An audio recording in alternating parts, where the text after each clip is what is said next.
The next time someone says type 2 diabetes is a chronic, progressive, and irreversible disease, you tell them it's not a failure, it's overflow. And overflow can be drained. This is the new paradigm.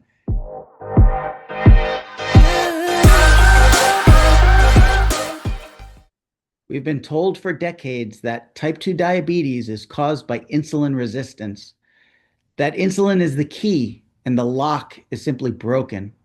But what if the lock works just fine? What if the room is just full?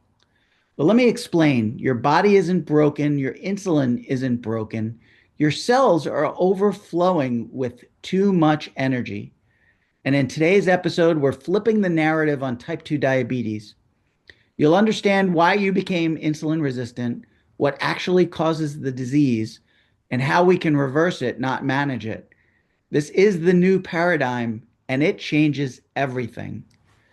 All right. Thank you so much for joining me again. Welcome, everyone, to the Obesity Project, episode 49.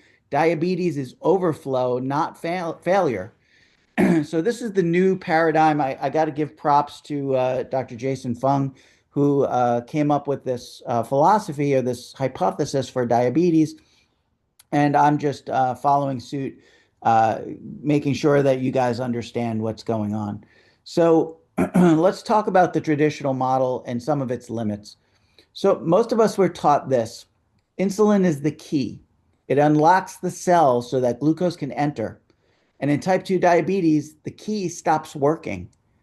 So you need more keys, more insulin. It sounds logical, right? But here's the flaw. If the cell can't really open, then why does it keep getting fatter? Why do we see fat accumulation in the liver, pancreas, and muscle? Clearly, energy is still getting in. The cell isn't locked out, it's stuffed. And this is where Dr. Jason Fung's diabetes code comes in and why it's so powerful. The cell isn't resistant because it's broken, it's resistant because it's full. It's an overstuffed package. And so we're going to talk about the overflow paradigm. So here's what's really happening. You eat some food, especially refined carbs and frequent snacks. So what happens as a result? As I've mentioned many times before, glucose spikes, insulin rises in a response to that glucose.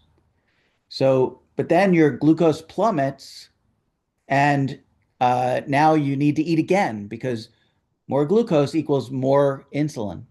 So your cells fill with energy.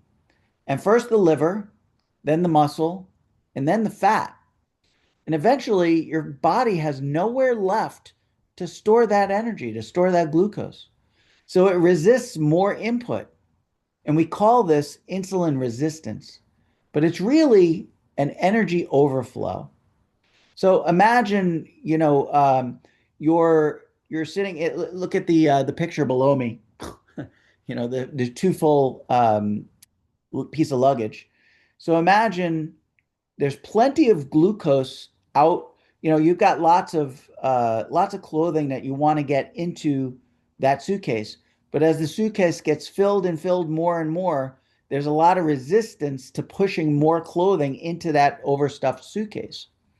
And so what you can do is you can put extreme amounts of pressure and really crush that clothing down and get more in. But eventually you're going to get to a limit. You're going to get to a point where there's just no more way to get that clothing or the glucose into the cell or into the suitcase. So this is basically the overflow paradigm. So here's what happens. And this is why insulin resistance is really an energy overflow problem. So fatty liver develops because the liver becomes overloaded with this glucose and it turns it into triglycerides. And then your triglyceride levels rise. And then the liver dumps this extra fat into the blood. And then the muscle stops taking in glucose because it's already full. It's got no more storage capacity for the glucose. And then the blood sugar begins to rise because there's no more storage space. So you can push and push and push. You can, create more and more and more insulin release and more insulin in the bloodstream. but eventually your cells run out of storage space. So, what does medicine do? Well, it adds more insulin, which forces even more energy into an already overloaded system. And thereby, we're actually treating the symptom, blood glucose or glucose in the blood, but not the cause, not the root, which is that cells are overflowing with energy. So let's talk about what actually reverses diabetes. So you don't reverse diabetes by lowering blood sugar with drugs. You reverse it by lowering the total energy inside your system. And that means you've got to empty all of these storage vessels. You need to empty the liver, you need to empty the muscle, you need to lower insulin, and you need to be burning stored fat instead of forcing it in, forcing all that fuel into the cells. So here's how we can do it through time restricted eating or intermittent fasting. So you stop incoming energy, your body starts to burn the stored energy since you don't have any more coming in. So now you've got all of these overstuffed cells packed with glucose, and now you're finally giving the body a chance to burn off that glucose, use that energy, and free up more space inside the cell. Fasting also lowers insulin, activates glucagon, and restores metabolic balance. And then we can utilize low carbohydrate or ketogenic diets as well.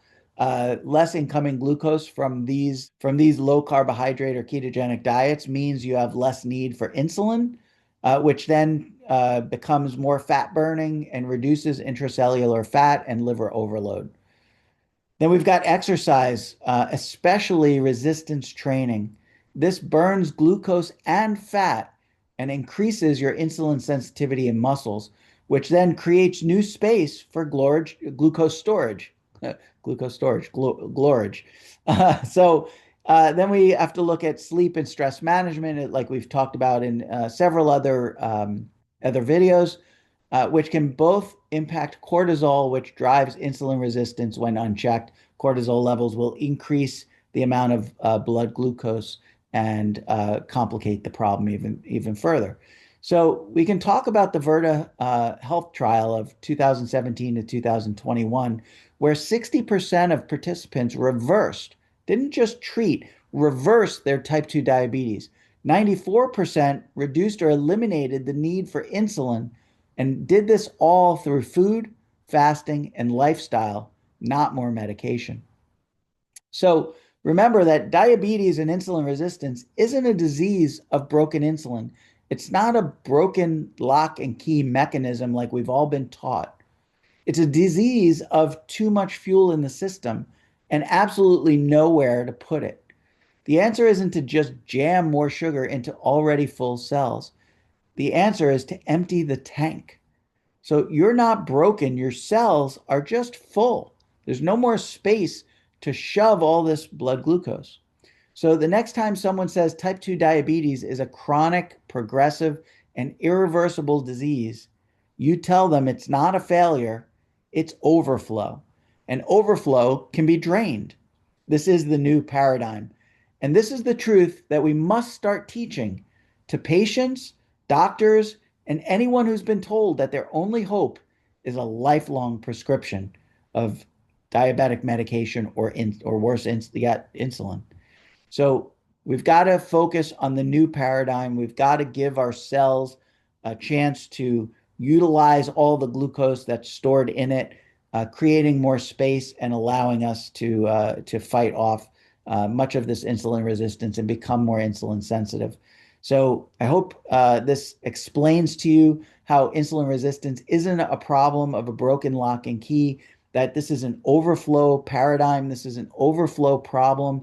There's just no more room to pack all that energy into the cell, whether it be fat, whether it be glucose. Low insulin levels will start the process of lipolysis or breaking down fat, burning fat for fuel, and allow our bodies to start to get rid of all of this stored energy that we have on our bodies and in all of our cells.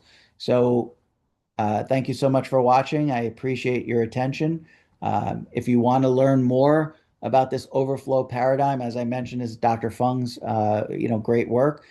Make sure to read the Diabetes Code. I read through it. It's an amazing book. Feel free to reach out to me if you want information on that book. I'm not selling it. I don't get anything for it. But I appreciate you paying attention and learning something about insulin resistance, type 2 diabetes. And I will catch you in the next video. Take care.